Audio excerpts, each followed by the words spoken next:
Most embarrassing moments ever in NBA history. There have been some extremely embarrassing times for the NBA, just like any other association. Players get teased all the time for becoming bust or not living up to potential. But there's worse stuff that goes on in and around the NBA than just bust. LeBron James held a TV show to announce he was leaving Cleveland before a season in which his mother had a sexual relationship with his teammate, Delmonte West. And remember that brawl in Detroit? That was pretty embarrassing for the NBA. Continue watching to see the most embarrassing moments in NBA history. Gloria James. LeBron's mother, Gloria, was rumored to be sexually involved with guard Delonte West. Calvin Murphy later stated on a radio interview that, "Unfortunately, my sources in the NBA tell me that the rumors are absolutely true. My sources, and they're legit, tell me that the only people that didn't know what was happening was LeBron and me." To this day, West and LeBron deny the rumor that West had an affair with LeBron's mother. The media picked up on the narrative. Some believe that Cleveland's poor postseason performance in 2009-2010 was in development due to Gloria being a distraction to the team. Of course, LeBron left the Cavs for the Miami Heat that following season, and West was offloaded by the team that same summer. Delonte West is having some new problems in 2020, but that's a whole different story. It's even more embarrassing for Gloria now. LeBron's decision. LeBron moved from Cleveland to Miami through a TV show on ESPN that was called The Decision. 10 years later, The Decision is still remembered to this day. Not only did he announce his decision to leave his hometown Cleveland Cavaliers and sign up with the Miami Heat, he did so in an unprecedented way. He announced his decision on a national television special, which had never been done before by an NBA superstar. James, who now plays for the Los Angeles Lakers, looked back on that infamous TV special in 2010 and commented on what went on behind that decision to announce it on national television. Maverick Carter was the architect of The Decision and was widely criticized for making it a TV show. Carter wanted to do something that had never been done before while helping to raise money to help people. This was going to allow James to tell his message to people the way he wanted to when changing teams. James later explained that he was just 25 years old and wanted to be liked by everybody. He looked back at the TV show when he was uneasy, anxious, looking like he just wanted the TV show to be over with. James would say that he used to read a lot of garbage on the internet about how he was selfish and knew that it was completely not true. James had allowed what he had read and listened to about himself prior to the decision to get to him. James was widely criticized for his decision and blasted by the national media, and on top of that, the Cavaliers fans absolutely hated LeBron for years before he made his return to Cleveland in 2014. The hatred was so intense, Cavalier fans were seen burning his jersey following this announcement.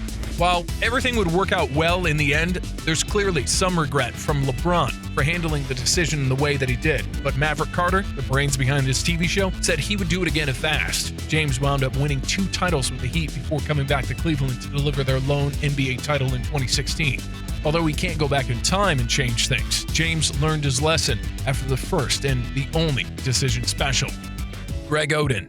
Former Portland Trailblazer and number 1 overall pick in the 2007 NBA draft, Greg Oden said in 2016 that "I'll be remembered as the biggest bust in NBA history." Oden told Outside the Lines, "But I can't do anything about that." Oden also reiterated that his playing days were over. "Don't get me wrong," Oden said. "If I was healthy, I would love to continue playing, but I'm not healthy."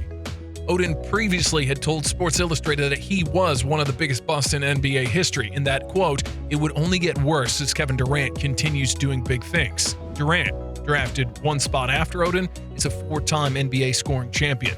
Greg Oden played just 82 games over 5 injury-plagued seasons with the Trailblazers. He also appeared in 23 games with the Heat during the 2013-2014 seasons. Oden, 28, played just 82 games for the Trailblazers. He missed his entire rookie season because of a microfracture surgery on his right knee. 2 seasons later, 2009 and 10, he was averaging 11.1 points and 8.5 rebounds per game when he broke his left kneecap. Oden had 2 more microfracture knee surgeries, both on his left knee, and didn't play at all in his final 2 seasons under the contract with Portland. But while Oden was sidelined, he did something extremely embarrassing. He joined the list of pro athletes to send dick pics. The photos quickly surfaced on the website World Star Hip Hop and had 230,000 page views on the site in one day. The next day, Oden apologized. Oden later admitted that the pictures taken with his cell phone were sent to a former girlfriend and were taken about a year and a half before they surfaced around the web. He told reporters at the Blazers practice facility, "I would like to apologize to everybody. Portland, fans, the organization. It was very embarrassing." Does anyone have trust issues now? Sprewell chokes coach. Latrell Sprewell of the Warriors choked the first-year head coach PJ Carlesimo. PJ always had closed practices, so at first, no one noticed anything wrong on the day of December 1st, 97.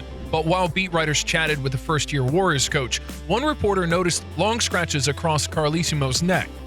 I made a joke commenting, saying, "Did you cut yourself shaving today? Did you have a bad razor?" A reporter recalled in an ESPN Classic documentary on Sprewell, and he looked at me and he said, "No comment."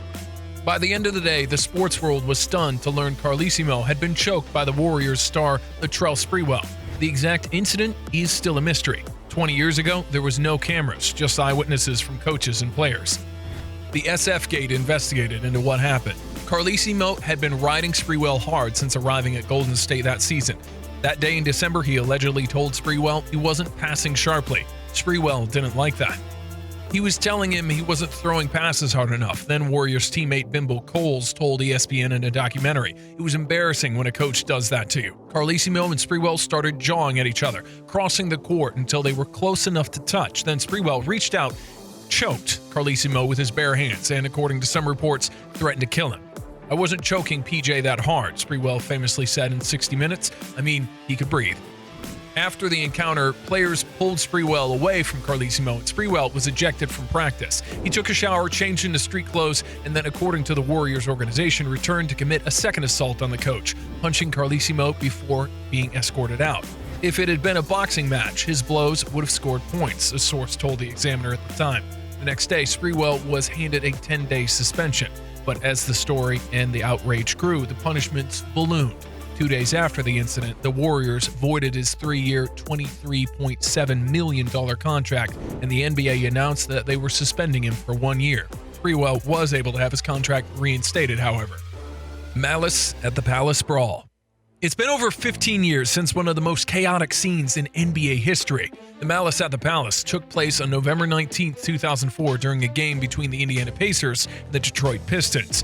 Multiple players went to the stands to fight with fans amid the chaos. It started after Ben Wallace was fouled by Ron Artest in the final minute despite the game being well in hand. Players got into a physical altercation before it was ultimately broken up. However, Artest had a drink thrown at him by a fan while he was lying on the scorer's table, and mayhem ensued from there. Several suspensions were handed out by the NBA in the aftermath of the fight. For the Pacers, Artest was suspended for the remainder of the season, while Stephen Jackson was suspended for 30 games. Jermaine O'Neal was also hit with a 15-game suspension. The smallest suspensions came at Ben Wallace for 6 games and got Anthony Johnson 5 games. Reggie Miller, Derek Coleman, Chauncey Billups, and Eldon Campbell also received 1-game suspensions for their role in the brawl. To this day, Ron Artest received the longest suspension in NBA history. Artest later apologized to the fan that he fought with. John Green was that fan that threw the drink at Artest and was able to apologize with Artest on a radio interview on WRIF in Detroit in 2009. While the duo agreed to do charity work together on the radio, it never actually happened. During a radio appearance in 2018, Artest explained that Green, who threw the drink at him from the stands, actually threw it because his friend bet him $50 that he couldn't hit Artest. It was a $50 bet, Artest said on the radio. John Green, the gentleman who threw the cup of beer at me, were friends. He told me the story. The guy who raised his hand bet John that he couldn't hit me for $50.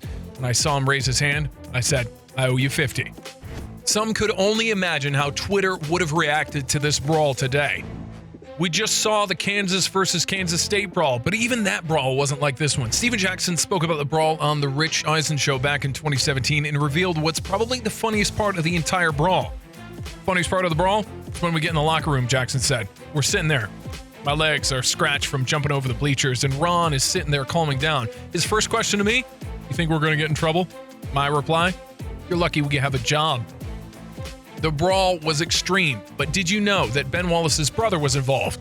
David Wallace got involved and actually punched Fred Jones of the Pacers during the brawl. David Wallace received probation and community service for his role in the brawl. When the brawl was finally finished, players had lost 146 games due to suspension over the Malice at the Palace, and the NBA had to go through every frame to make sure they saw everything that was worthy of a suspension. Following the ruling, alcohol sales were cut off late in games, and silver was truly a key factor in the changes that made for a stronger product.